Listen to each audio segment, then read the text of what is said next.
Hari Om Bhagavad Gita Moksha Sannyasa Yoga chapter 18 verse 63. Bhagwan Krishna in the last verse said, Hey Arjuna, surrender to him wholeheartedly. Surrender to Bhagwan Krishna wholeheartedly. By his grace, because Bhagwan is saying, he is not saying surrender to me. Surrender to the Supreme. Surrender to the infinite. So, by His grace, you will gain absolute permanent peace. The peace which you will get is not temporary, it is permanent and it is absolute. It's a moksha. That is what Bhagwan Krishna said in verse 62. Now, verse 63. Iti te jnanamakhyatam gugyat gugyataram maya vimrushyaitadasheshena Yathecchasi tatha kuru. Again a wonderful verse. Idi te jnanamakhyatam gugyat gugyataram maya vimrushyaitadasheshena Yathecchasi tatha kuru. Do as you wish. Swami Dayananda Saraswati says, it is a secret of all secrets. Brahman cannot be known through the available means of knowledge, perception, feeling, or inference. Atma is Brahman. From the beginning, we have been seeing this. Atma is Brahman. Even after it is revealed by Pramana, it remains a secret. It is not available for those who is looking for it, and also not available for those who do not look for it. For both the people it is not available, even though we know it by Pramana. It is the nature of yourself. Atma is available only for the person who chooses to know, not for anybody else. It is not an object to stumble upon. It will not happen on its own accord. One has to initiate the process of knowing it. He is called a mumukshu. Then he becomes a jigyasu, the most essential qualification for knowing this knowledge. Then there is acknowledgement of self-ignorance. That is most important. When one exposes himself to pramana, then it will be meaningful. The Upanishad says it is not gained by retentive power, not by listening, not by recitation of Vedas, but by the one who chooses to know it. The best hiding place for Atma is myself, nature of myself. That eternal Ananda Brahma, which I am seeking, is hidden in the very Atma of the seeker, as the nature of the seeker. There is no better hiding place. Bhagavan says, this knowledge is explained to you, Arjuna. He asks Arjuna to contemplate, think over it, whatever has been said till now. Bhagavan is not forcing Arjuna to accept whatever has been said. Arjuna, think over it. Contemplate upon my teaching. This is very, very important for any subject. Think it as a whole. Don't take it in parts. What is karma? What is karma yoga? What is sannyasa? What is moksha? Everything you think it as a whole. Everything must be understood clearly and properly. Since Arjuna wanted Shreyas, he must know everything very clearly and without any doubts. After analyzing everything completely, Bhagavan says, Arjuna, do as you wish. Swami Dayananda Saraswati says, it is the confidence of the teacher on the disciple. Bhagavan taught everything that needs to be taught to a student for attaining Shreyas. Now Bhagavan asks Arjuna to take a decision. That is what Swami Dayananda Saraswati says. Swami Chinmayananda says, Bhagavan has ended his discourse here. Bhagavad Gita discourse ends here. The word iti, thus, in Sanskrit, it is generally used to indicate what we say in English as close quote. Open quote we will say when we begin. Then we will say close quote when we quote something. Similarly, Bhagavan says iti. Iti means close quote. It is the secret of all secrets. Swami Chinmayananda says, a secret remains a secret as long as it is not divulged. Suppose I know something about you, secretly what you have done. Then if I go on sharing it with somebody, it is not a secret, it is open. The moment we come to know the secret, it no longer remains a secret. The spiritual truth and the right way of living have been clearly expounded by Bhagwan Krishna in his discourse, which is termed as secret of all secrets. Gugyat Gugyataram Maya. It is not easy for anyone to live Gita way of living unless one is initiated into it. Even for a brilliant intellect, very efficient in the material world, it is very difficult to feel the presence of this subtle, eternal, and infinite self. Why this knowledge is a secret? This secret is not meant for a select few. Bhagavad Gita is not meant for select few. But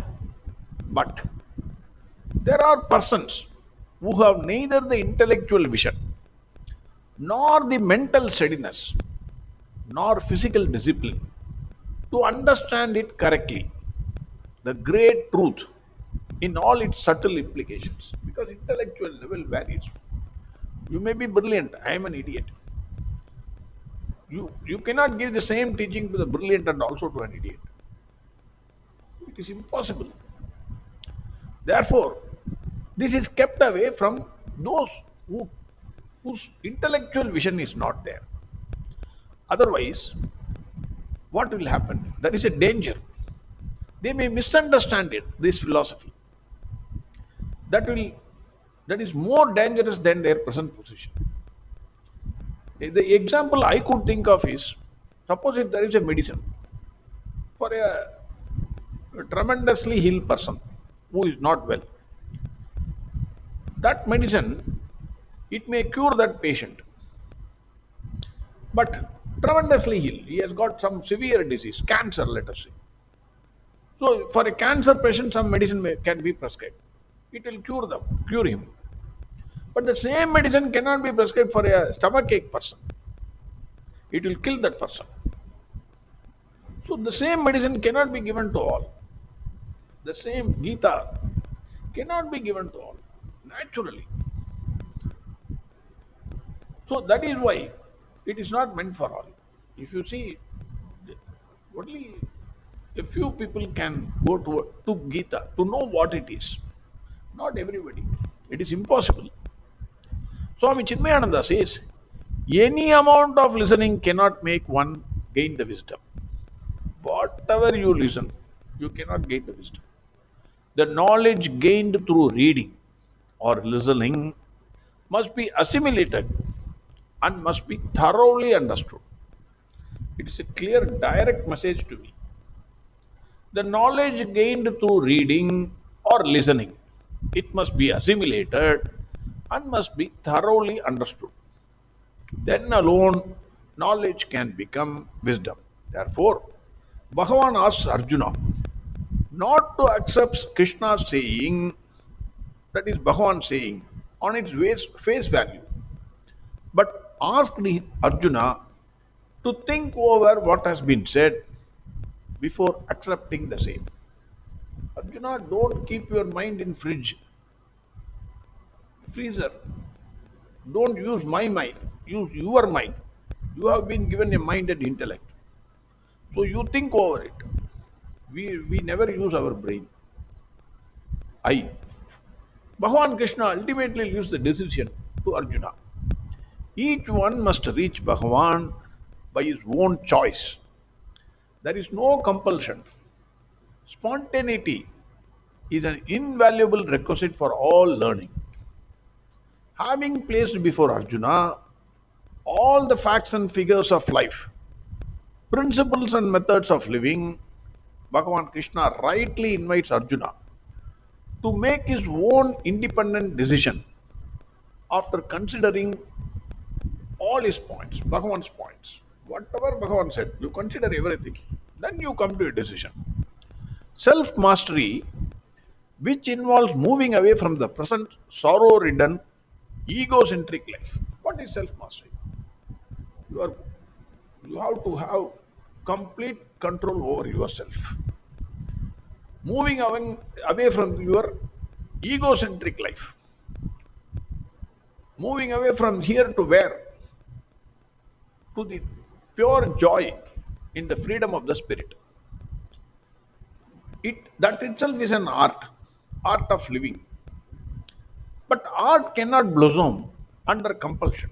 A flower, if you take a flower and then if you, uh, for example, lotus, if you force the flower, if you remove the petals so that it will look nice, it will not. Under compulsion, it cannot blossom. Automatically, it should come. It can blossom only in freedom. So, Bhagavan says, even this teaching cannot be imposed or enforced. In the light of that great logic of spiritual living, old beliefs are forsaken for a meaningful life with a grand vision. Swami Chinmayananda gives a small story here, very imaginary story. I have slightly tinkered it, so I uh, please don't mind it. Slightly, not much, because I cannot express it as beautifully as Swami Chinmayananda. You must see the difference between a mountain and a molehill. I'm a small fellow, so please don't mind. Story goes like this: when the world was created, all the gods sat together, a cabinet kind of a meeting, to discuss where to put the soul in a man, the Atma. Where to put this? So some gods said, we will keep it in heaven. So the gods on the other side, some gods objected to it. Man is most intelligent animal. He will find definitely a spacecraft to come to heaven and reach the soul. So they objected, no, no, it should not be kept in heaven. Then the other side suggested, no, no, we will keep it in hell. So man will not reach there. So again there is an opposition from one more set of gods. They said, no, no, no, no, no. We should not keep it in hell because man will drill the earth. Because hell is supposed to be at the bottom, heaven is supposed to be at the top.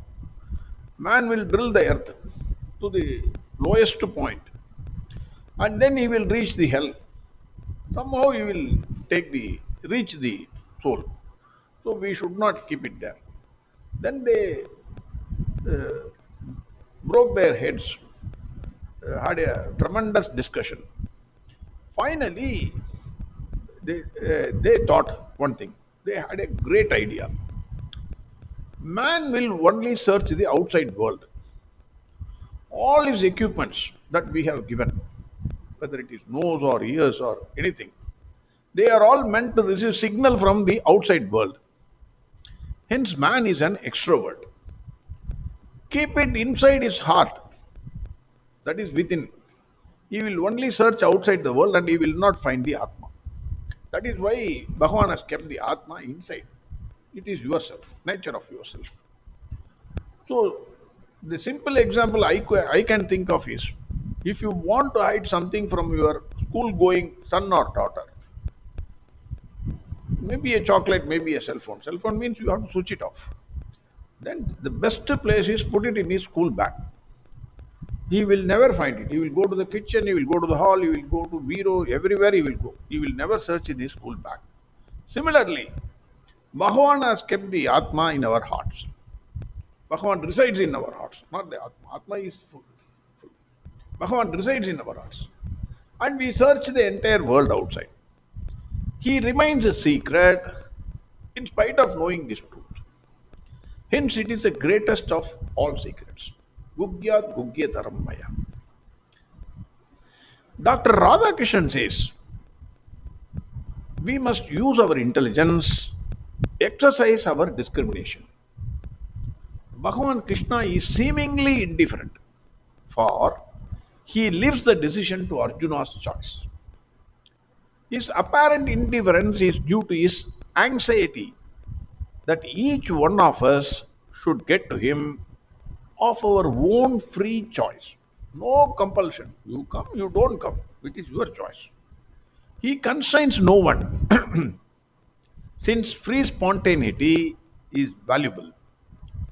Man is to be wooed and not coerced into cooperation. He is to be drawn, not driven, persuaded, and not compelled. The Supreme does not impose his command. In Hinduism, this is the most important thing. No commandment. You are called upon to think. Don't keep your brain in the fridge. The integral surrender should be made with the fullest consent of the seeker. Bhagavan Krishna will not do the climbing for us, though he is ever ready to help us when we stumble, comfort us when we fall. Bhagavan Krishna is prepared to wait in patience till we turn to him. Dr. Radhakrishnan says spiritual leaders act on us not by physical violence, miracle mongering, or spell binding. A true teacher does not assume a false responsibility. Even if the pupil takes a wrong turn, the teacher will only counsel, but not compel him to turn back. If such a procedure should interfere with his individual freedom of choice, teacher will not compel you. He will advise you. Hey, don't do that. Think. Even error is a condition of growth. We all learn by committing errors only. It is the best master. Commit the error. You will not commit it for the second time. The teacher encourages the pupil's early steps, even as the father does the tottering steps of the child. He stretches out a hand of help when the disciple trips, but the teacher leaves it to the disciple to choose his path and control his steps. Krishna at present is acting as a charioteer. He will obey Arjuna's direction because now Arjuna is the boss. Krishna is only a charioteer. So whatever Arjuna says, Krishna will do. Krishna is not having any arms. If he influences Arjuna, it is through his all conquering love, which is inexhaustible. This is available for all, like a river. His love is for all. You take it or you don't take it, it is up to you. Arjuna should think for himself and discover for himself. He should not act from simple and blind beliefs acquired from habit or authority. Inarticulated assumptions adopted inevitably and emotionally they have led to fanatic bigotries and caused untold human misery. Why this kind of human misery? Because my God said, I have to kill you. Because you don't follow my God, I will kill you. These are all fanatics. In Hinduism, there is no fanaticism. Bhagwan Krishna clearly says, hey Arjuna, think. Think, use your brain. Don't waste it. The way I have given it, you are bringing it back to me and giving it to me.